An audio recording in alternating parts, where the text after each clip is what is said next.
Today we find ourselves in Union Square Park in New York City. The park is located between Broadway and Park Avenue South, that then becomes 4th Avenue to our west and east, and 14th Street and 17th Street to the south and the north. As the city grew from its earliest days, people moved north from Wall Street, and the need for cemetery space grew always just to the north of the populated area.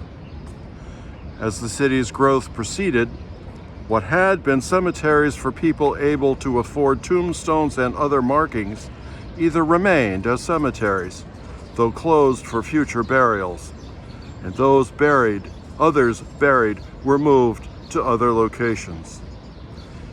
The exception to this remembering the dead, of course, was land known as Potter's Fields, where the poor were buried, including the enslaved, the homeless, and the familyless.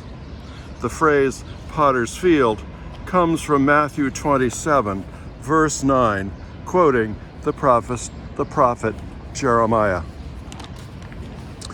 They took the 30 pieces of silver, the price of the one on whom a price had been set, and they gave them for the potter's field. The area that is now Union Square was once such a potter's field.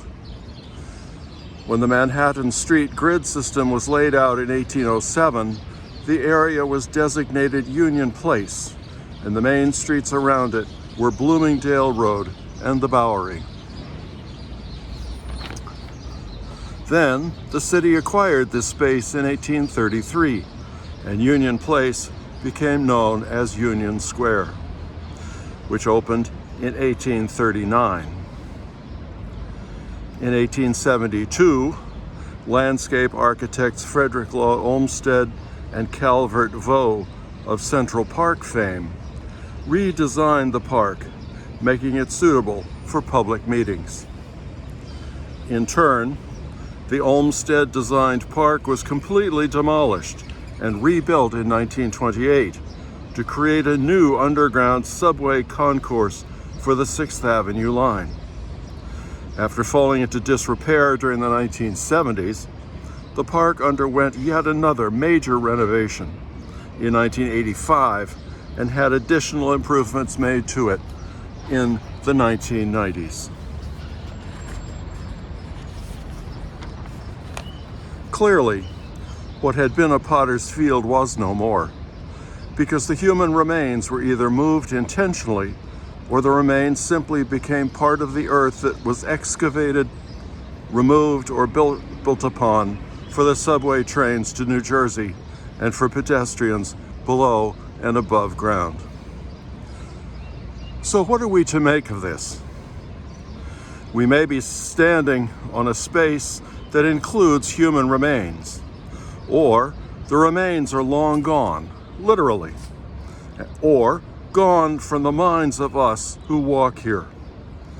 The website of the New York City Department of Parks and Recreation says, and I quote, "The former burial ground has seamlessly transitioned from a town square to a bustling city park." What does the word seamlessly mean in that sentence? It seems to mean the remains of the poor buried here have been brushed aside and built upon with no further thought of them as real people, so that people like us could enjoy the present-day park as a lovely space to drink our coffee and walk our dogs. Does this history matter at all?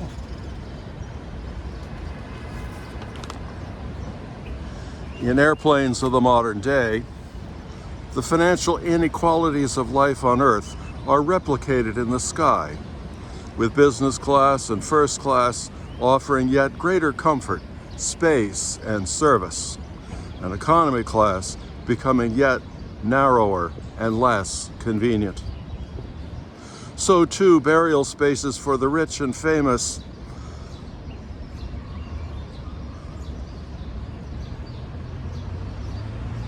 can be burial sites that sell for hundreds of thousands of dollars.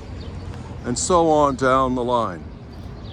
In selected instances, though, people are gaining a new consciousness of our own history. Congressional Cemetery has recently created a special place on the grounds where the remains of the poor can be buried with some dignity. But so many minds remain blank and unknowing about the long dead poor. Today's Gospel from St. Mark provides us little help for reflection. But in yesterday's Gospel, Jesus responds to the Pharisees' devious question about naming the two great commands of the Jewish law. Love God, love neighbor, love self. That's actually 3 commandments, let me add. Jesus does not mention the dead. But how about honoring the dead, the nameless, anonymous dead, the dead who suffered indignities in their lives and now suffer indignity in death?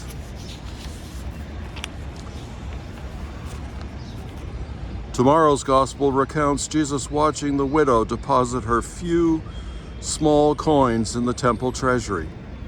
She fulfilled the law, and so did Jesus. Her progeny, the children of the widow, were buried where we are standing, and so, in love, we remember them. Blessed are the poor in spirit, for they shall see God. And blessed are we when we remember them with respect, honoring their stories and praying for their lives in heaven.